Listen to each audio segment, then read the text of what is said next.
Marvin, we're live. Are we live? Yes, we're live. Oh, okay. I'm a little out of practice.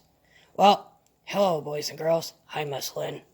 Hello, Marvin T. Hi.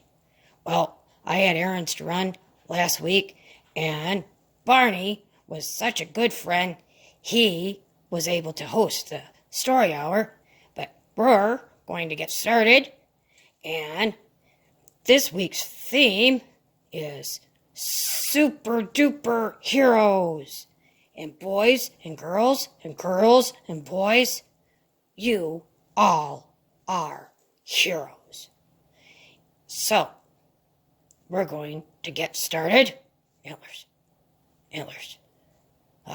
Oh well, there they are. Oh, where'd they go? Where'd they go? They're here, Marvin T. Oh, They're on your head. oh, there they are. Thank you, Miss Lynn. Well, we're going to start off with our first story with Miss Lynn, and away we go. Well, good morning, boys and girls. It's good to have you here. It's good to have Marvin T back. Today, our first book is Olivia the Superhero, and that is written by Cordelia Evans. Zap, pow, crunch, said Olivia. She and her dad were reading a Super Force United comic book together. You'll never stop me, Super Force United, Dad read in Dr. Trouble voice. Baby William shook his rattle, and Dad and Olivia laughed. The superheroes jumped into action, Dad continued, but before they could finish the story, William started crying. Aw. Looks like he dropped his rattle, Olivia said. Don't worry, William, I'll find it. But the rattle was nowhere to be found. Thought Olivia. I bet I could find that rattle if I were a superhero. Olivia imagined using her super strength to save William's rattle from Dr. Trouble. Dad, I know what happened to William's rattle, Olivia told her father. A supervillain bad guy took it, and the only way to catch a supervillain bad guy is to become a superhero good guy. So she dragged her trunk over to the table and pulled out some supplies. In a flash, she became Olivia, super thinker and a super smart hero.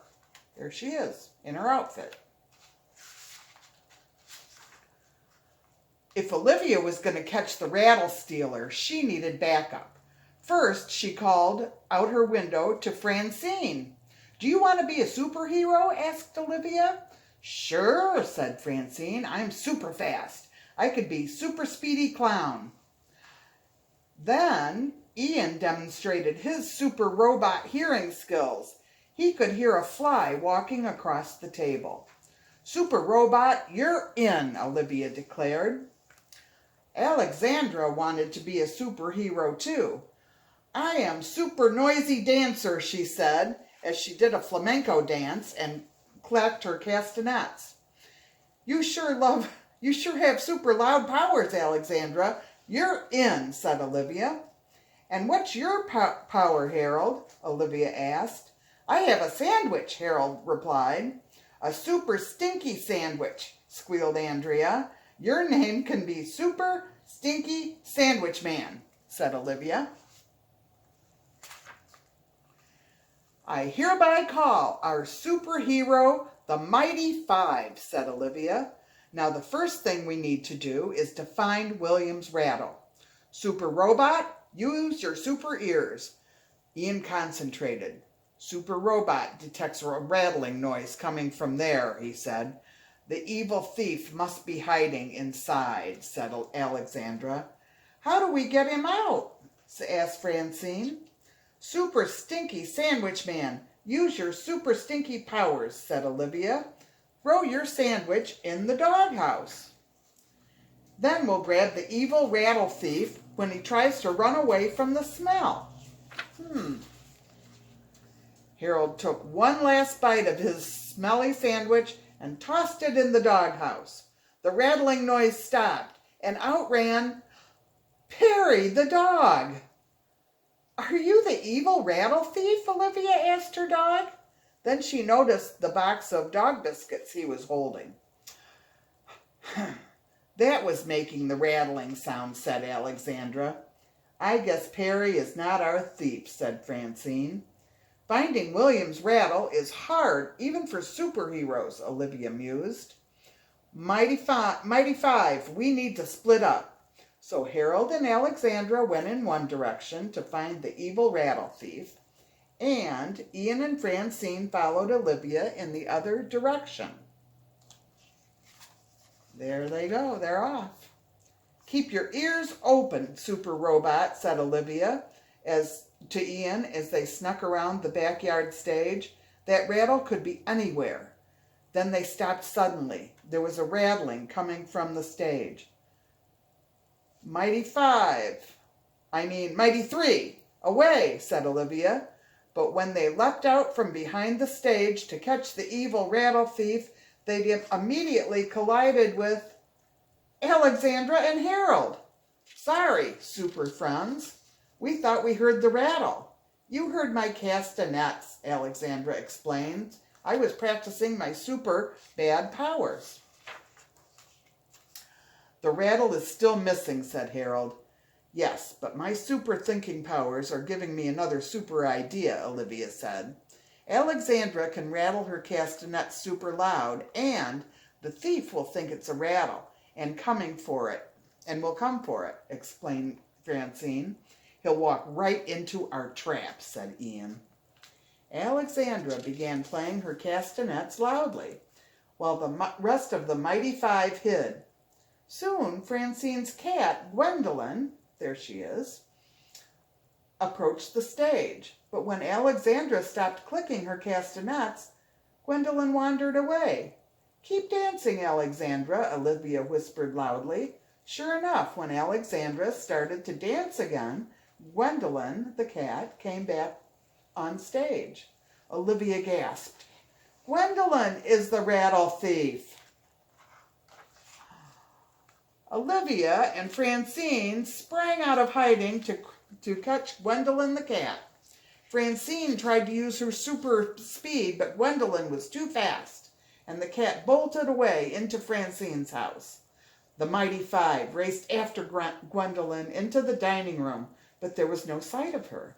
Then a familiar rattling noise rang out from under the table. The Mighty Five surrounded the table and pulled out the chairs. Olivia reached under the table and scooped up Gwendolyn, who had William's rattle in her mouth. "I guess Dr. Trouble isn't the only one who likes noisy toys." "Sorry, Olivia," said Francine. "I never knew Gwendolyn was such a criminal mastermind."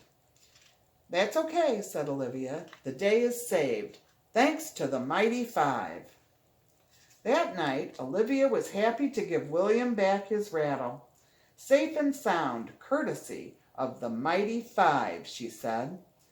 "Come on, super thinker," Dad said, chuckling. "It's your bedtime, too." And he led her back to her room. "But Dad, I can't go to bed," Olivia pled. "Crime never sleeps." "Ah, but little girls do," Dad said, tucking her in. "Sleep tight, my little superhero." The end. Thank you, Miss Lynn. That was a wonderful story. I really love that Olivia really uses her imagination.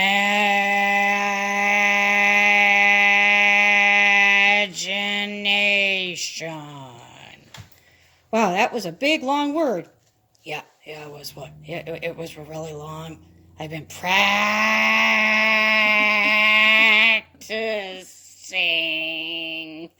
Good job, Marvin. Why don't you introduce Miss Betsy? Okay. Well, for another wonderful story about heroes is Miss Betsy. Hi, Miss Betsy.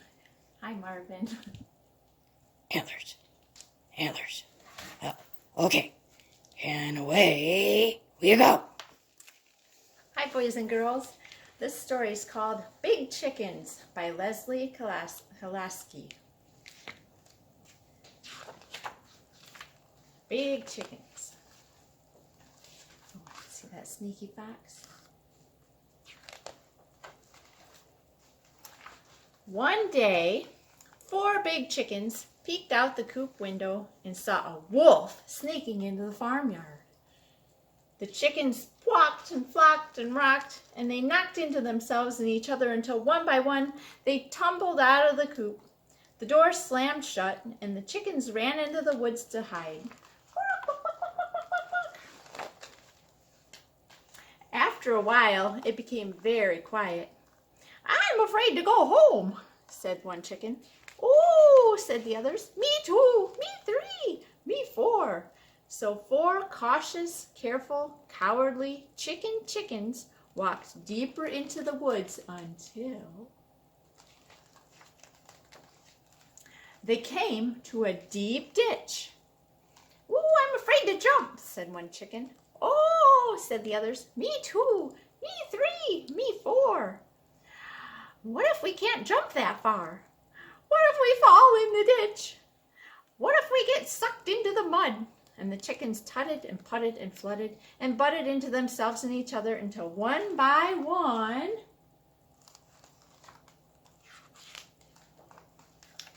they fell into the ditch. The chickens landed smack into the mud. Feet flew out from under and bottoms flipped over. Bodies plucked up and mud sucked down, and legs sank in, and necks stretched out until their chicken feet grabbed some roots and they pulled themselves out of the ditch. 4 dirty chickens came to a cow pasture. "Oh, I'm afraid of cows." "Oh," said the others. "Me too, me 3, me 4. What if the cows chase us? What if we get poked with their horns?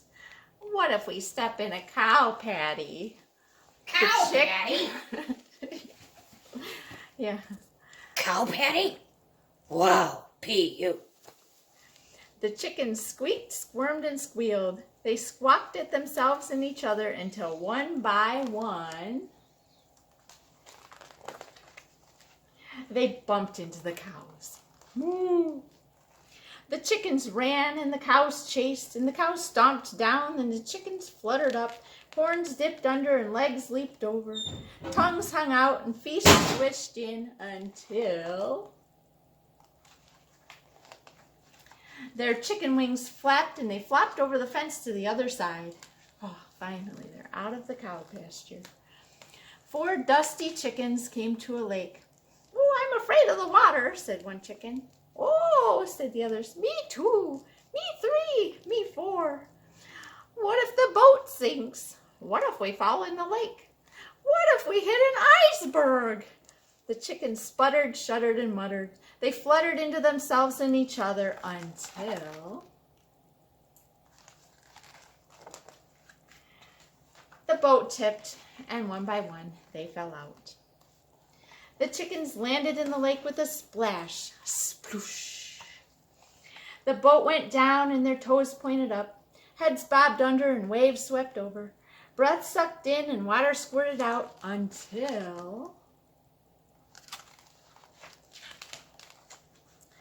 they grabbed onto a log and their chicken legs kicked all the way to shore. 4 drippy chickens spied a cave.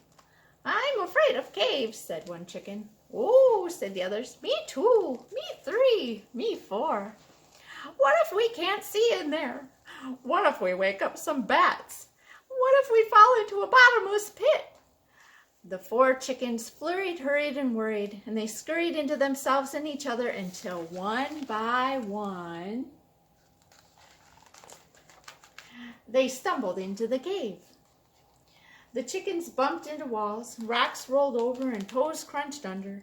Bats flew down and chickens swatted up. Dark closed in and eyes bulged out until their chicken ears heard a noise in the back of the cave, and they grew very quiet. 4 dazed chickens listened to a long, low growl. Grrr. I'm afraid of growls, said one chicken. Oh, said the others. Me too. Me 3. Me 4. What if it's a big animal? What if it's a big, hairy animal? What if it's a big, hairy, chicken-chomping animal? Something crawled from the back of the cave. It was big, and it was hairy. It looked at the chickens, and it licked its lips. It's a wolf! The chickens picked and pecked and pocked, and they ruffled and puffed and shuffled. They shrieked and squeaked and freaked until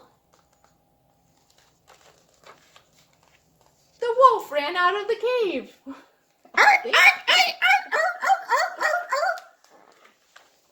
The chicken's heart soared.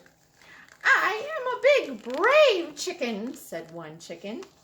Oh, said the others. Me 2. Me 3. Me 4. We have chicken power. We have chicken brains. We have chicken guts. Yes, they all agreed.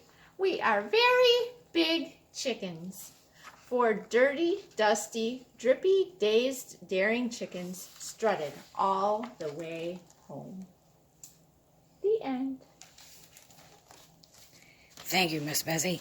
That was a wonderful story about the chickens, and they were very afraid. But you know what? They faced their fear, and they found out that they were very, very brave. Well, anyway, now it's time for Miss Michelle. Miss Michelle! Miss Michelle! Hey, Marvin, I'm right here. Oh, it's your turn. Okay. Well, here's Miss Michelle, and away we go. Hi, boys and girls. Well, our stories are about superheroes and being brave, and that we find out sometimes it's okay if we're afraid. That's okay. Well, this is the story of Officer Buckle and Gloria, and this is by Peggy Rathman. It's about being brave and thinking about safety. Well, poor Officer Buckle, he knew more safety tips than anyone else in Napville. Every time he thought of a new one, he thumbtacked it to his bulletin board. Safety tip number 77, never stand on a swivel chair. And you know how he found that out? He stood on the swivel chair. He found out you shouldn't stand on a swivel chair. Well, Officer Buckle shared his safety tips with the students at Napville School. Nobody ever listened. Sometimes they were snoring. Look at all the kids.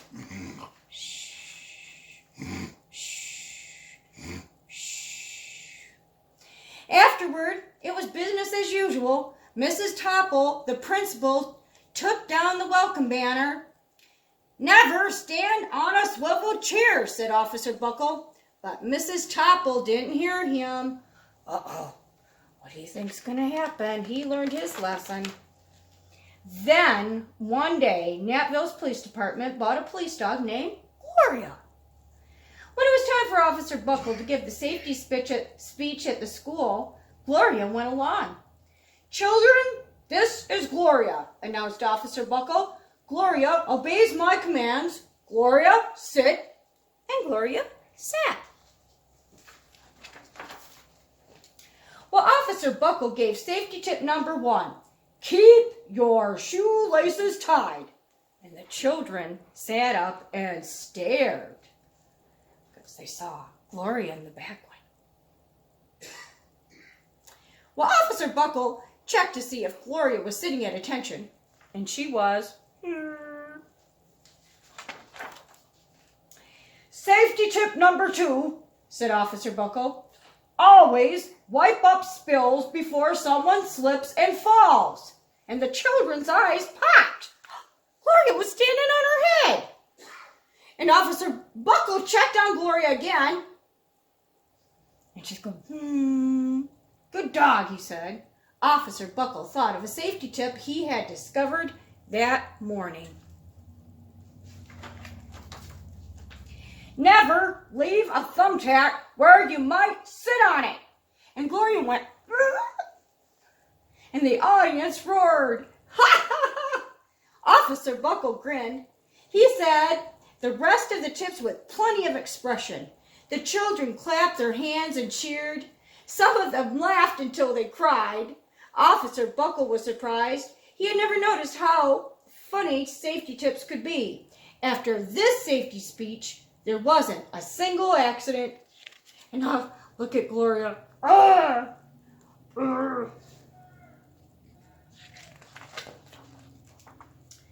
The next day, an enormous envelope arrived at the police station. It was stuffed with thank you letters from the students at Knappville School. Every letter had a drawing of Gloria on it. Officer Buckle thought the drawing showed a lot of imagination. He didn't realize that Gloria was doing all those tricks behind him.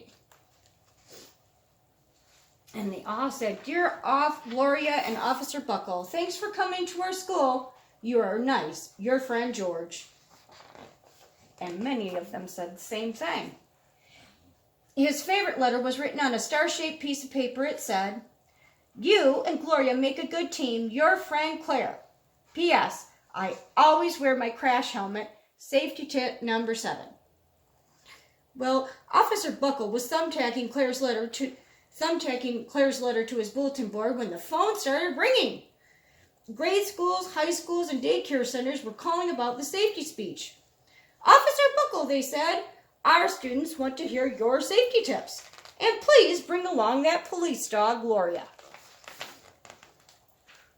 Well, Officer Buckle told his safety tips to 313 schools. Everywhere he and Gloria went, children sat up and listened. See, she's doing the flip behind him. And there, she's playing dead. And after every speech, Officer Buckle took Gloria out for ice cream. Officer Buckle loved having a buddy. Then one day, a television news team videotaped Officer Buckle in the State College auditorium. And when he finished safety tip number 99, do not go swimming during electrical storms, the students jumped up to their feet and applauded. And Gloria's pretending she got electrocuted. Bravo! Bravo! They cheered. Officer Buckle bowed again and again. Thank you. Thank you. That night, Officer Buckle watched himself on the 10 o'clock news. And Gloria's going, uh-oh. The next day, the principal of Knappville School telephoned the police station. Good morning, Officer Buckle. It's time for our safety speech. Officer Buckle frowned. I'm not giving any more speeches. Nobody looks at me anyway. Oh, said Mrs. Topple. Well, how about Gloria? Could she come? Well, someone else from the police station gave Gloria a ride to the school. Gloria sat on stage looking lonely, and then she fell asleep. And then so did the audience. After Gloria left, Knappville School had its biggest accident ever. They didn't follow Officer Buckle's safety tips. And it started with a puddle of banana pudding. Splat! Splatter! Sploosh! Everyone slid smack into Mrs. Topple, who screamed, ah! Because she was standing on a swivel chair, and she let go of her hammer.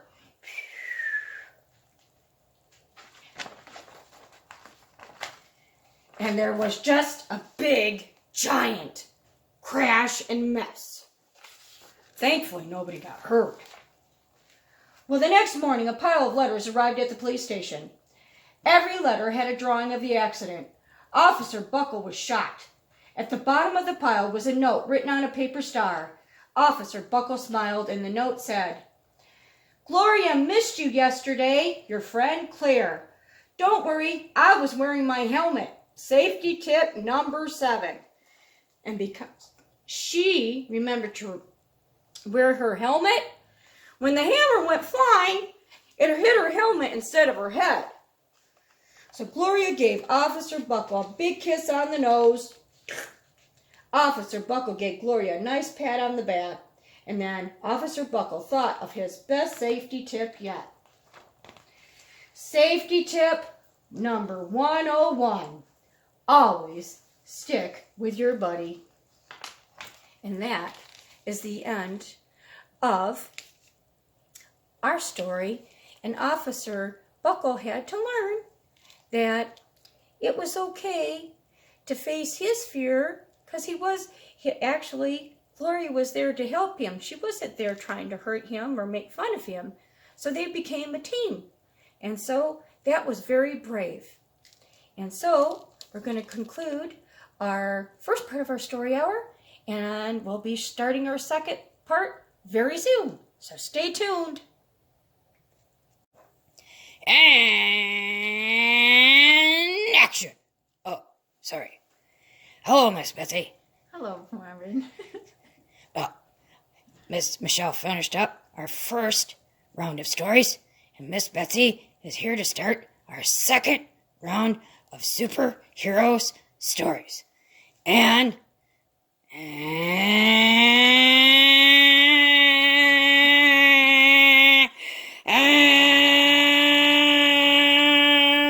action! All right, our second story is called Tomorrow I'll Be Brave by Jessica Hish.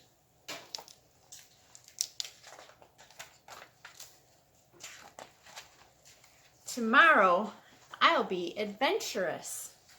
I'll play and I'll explore. I'll make or learn or try something I've never done before.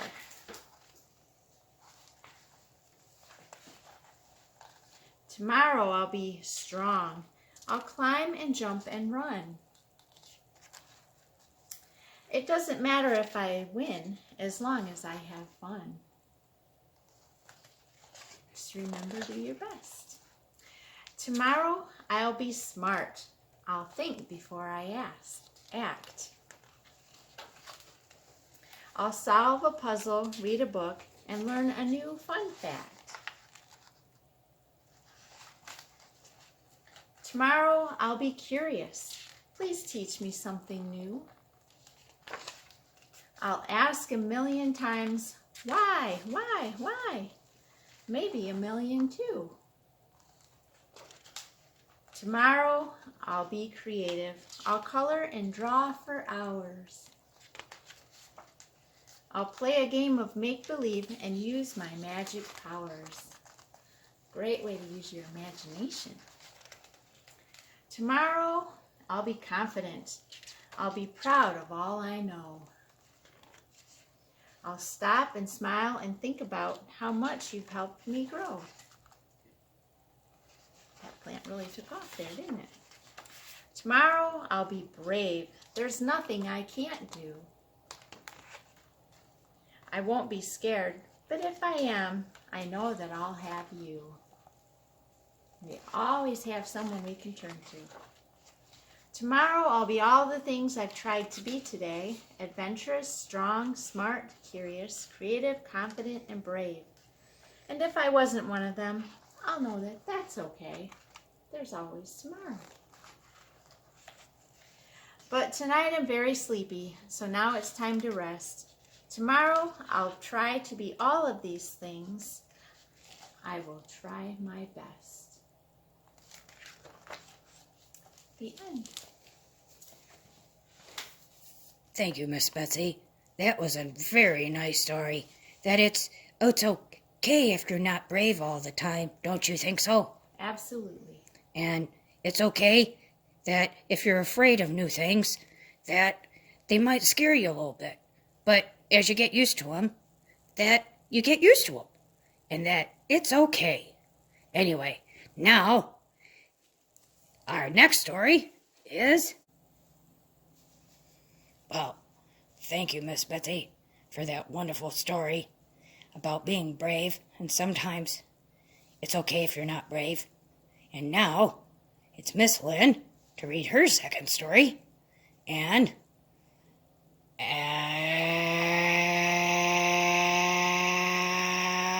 away we go. Thank you, Marvin T. This story is Pete the Cat, and it's called Firefighter Pete. And it's by James Dean.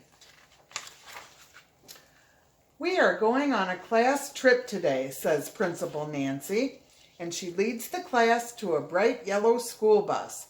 Everyone climbs on board. It must be a school for cats. I wonder where we are going, says Pete. They are going to visit the firehouse today. The bus parks next to the bright red firehouse, and Pete and his class are excited.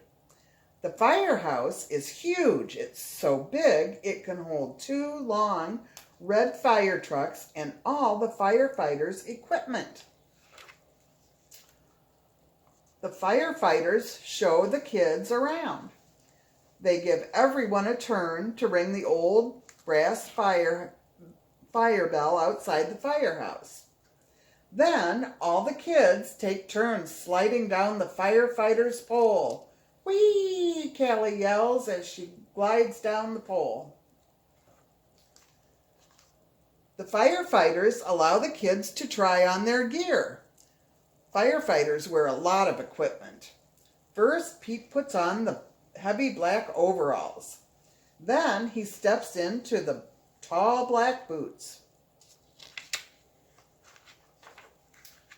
A firefighter helps Pete put on the heavy yellow jacket, and finally they place a hard black helmet on Pete's head.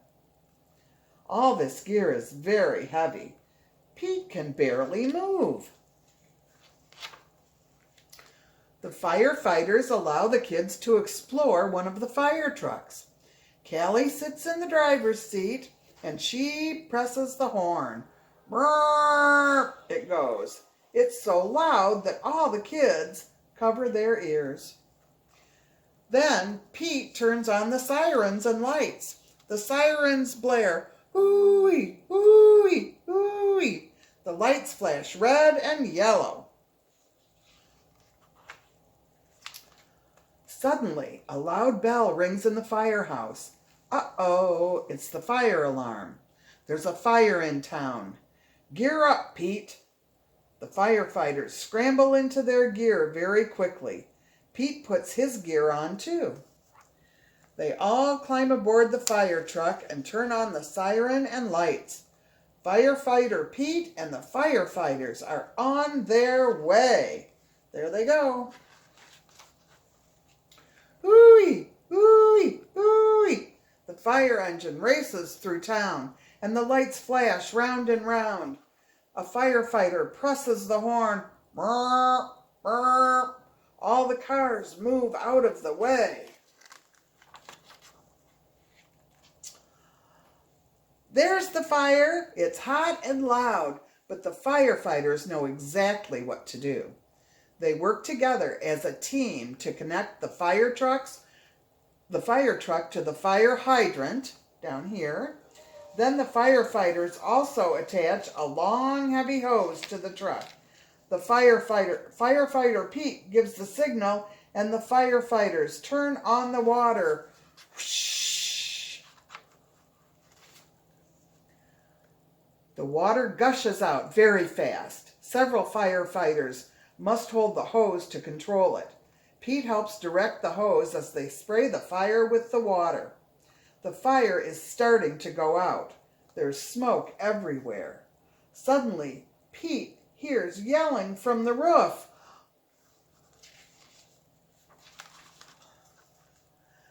Oh no, it's Grumpy Toad. He needs to be rescued. The firefighters raise a long ladder from the truck.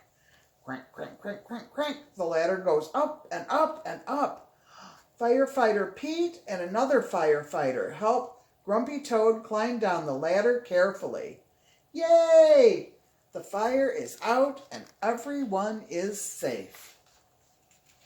The firefighters drive back to the firehouse. They take off all their gear. They pat Pete on the head and say, "Good job, Pete. Firefighter Pete helped save the day." The end. Thank you, Miss Len, for that wonderful story. Pete the cat sure was brave. So, well, we have one more. Miss Michelle! Miss Michelle! Why is she always wandering off? She doesn't pay attention. If you listen to me, she doesn't pay attention. Hi, Marvin. Oh. Well, I was just telling the boys and girls that you keep wandering off and you don't pay attention. Well, I'll try to do better, okay? Okay. Well, it's your turn to read your story. Okay. And away we go. Action! Thank you, Marvin. This is our last story, and this is about Violet the pilot.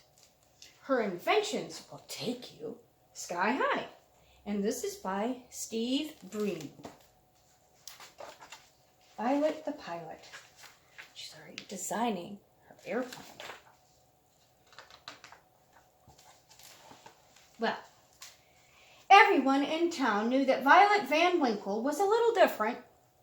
For starters, she and her parents lived in an odd-looking house next to the junkyard her father managed. And while other girls were playing with dolls and tea sets, Violet played with monkey wrenches and needle-nose pliers. She liked tinkering and building things. Well, Violet was a mechanical genius. By the time she was 2, she could fix almost any broken appliance in the house. By 4, she could take apart the grandfather clock and completely reassemble it. Since she didn't have any friends aside from her dog, Orville, she'd spend hours tinkering with things from the yard.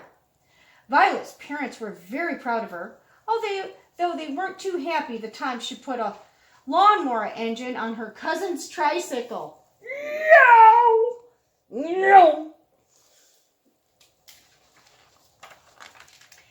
The older she got, the more interesting Violet's creations became. Around the time she turned 8, she was building elaborate machines from scratch. And not just any old machines. She built flying machines. Her parents couldn't believe their eyes when they saw Violet zoom by for the first time. They were a little worried in the beginning, but they quickly saw that she was a pretty good pilot. "Careful not to hit the house," Violet's father would yell. "And put on a sweater," her mother would add. Violet used anything she could find in the junkyard to make her wonderful contraptions. There was the tub bubbler, bloop, bloop, bloop, bloop, bloop, and the bicycopter, like a little helicopter with a bicycle, and the rocket can.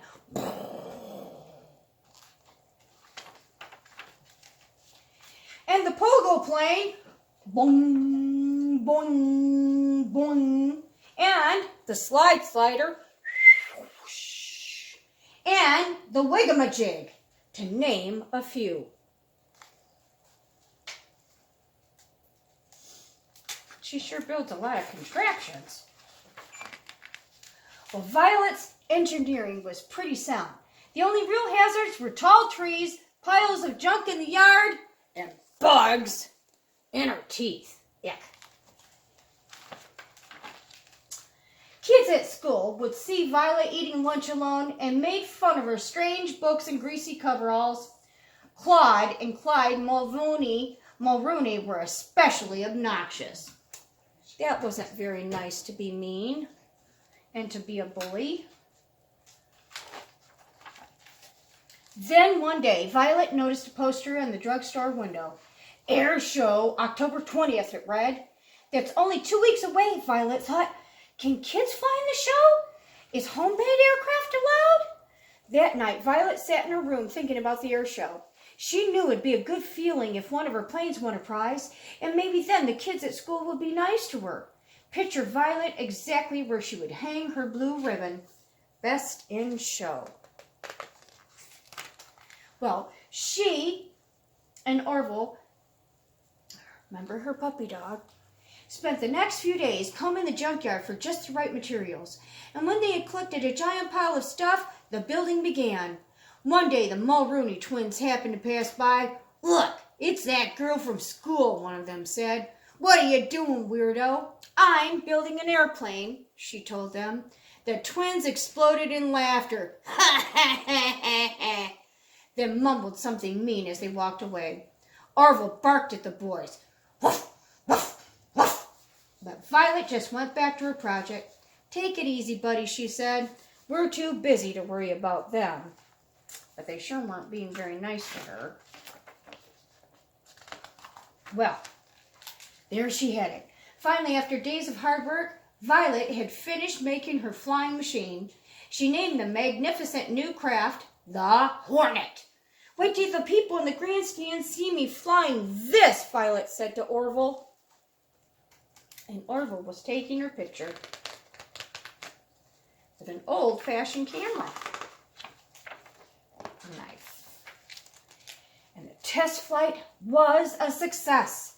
And she's doing a somersault in the air, going upside down, and oh no! Poor Orville started falling down. But she caught him in time.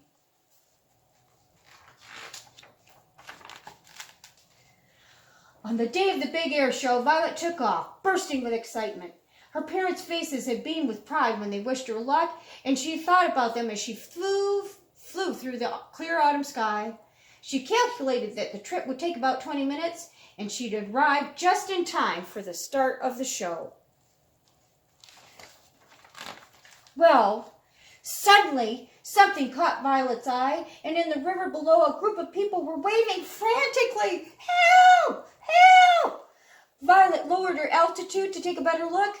A troop of Boy Scouts had run into trouble while canoeing. Violet knew she had to help, and fast.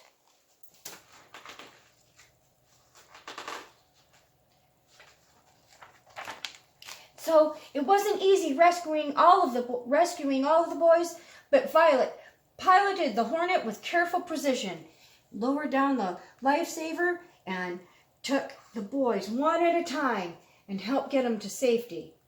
Well, saving the Scoutmaster from going over the falls was particularly dangerous, but she did it.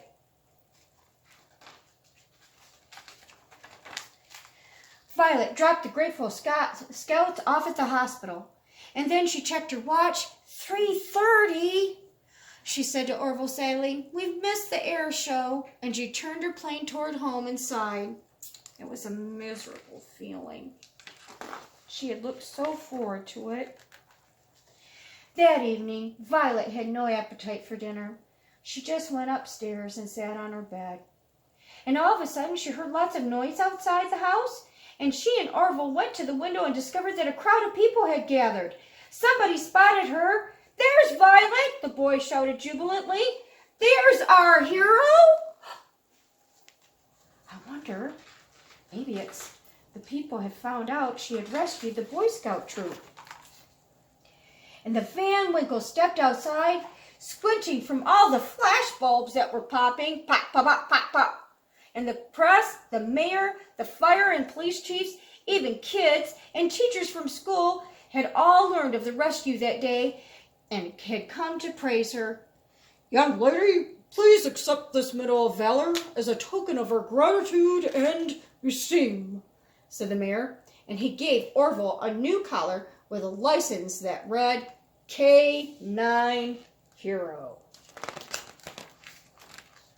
And from that day on, Violet's parents let her fly whenever she wanted, but her mom still made her wear a sweater. And that, she's waving to the guy on the airplane. That is the end of our story of Violet the pilot and Marvin. Marvin! We gotta go find Marvin. He thinks I'm not paying attention and hiding all the time. Let's go find Marvin. Marvin! Marvin! Oh, I'm I'm here. Sorry. Well, boys and girls, that concludes our superheroes story hour. But now it's time for the joke of the day.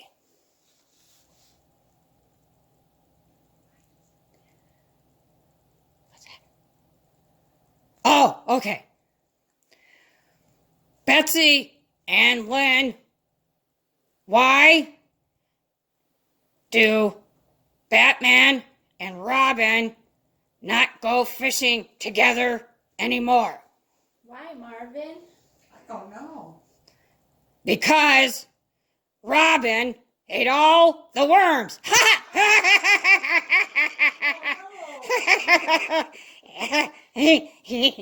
Oh, that was a good one.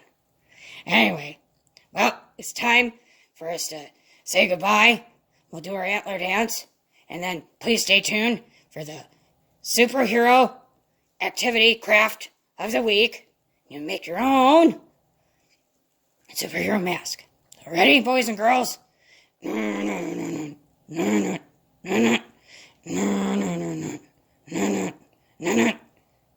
Antlers. Antlers. I saying forward? Oh, well. Oh, where are they? Oh, there they are. Okay, well, goodbye, boys and girls, and have a great